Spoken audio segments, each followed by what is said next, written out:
Ating recipe for today's video guys ay sardinas na may repolyo. Ginisa ko lang siya guys.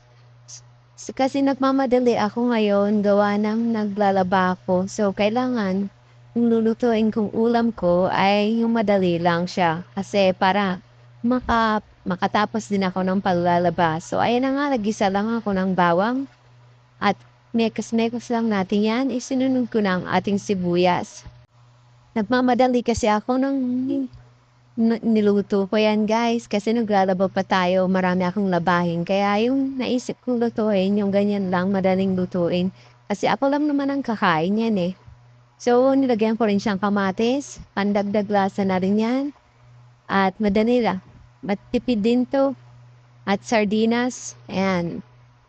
Sobrang sarap ng sabaw nito. Lagay ko lang yan din yan. At igisa-gisa natin ang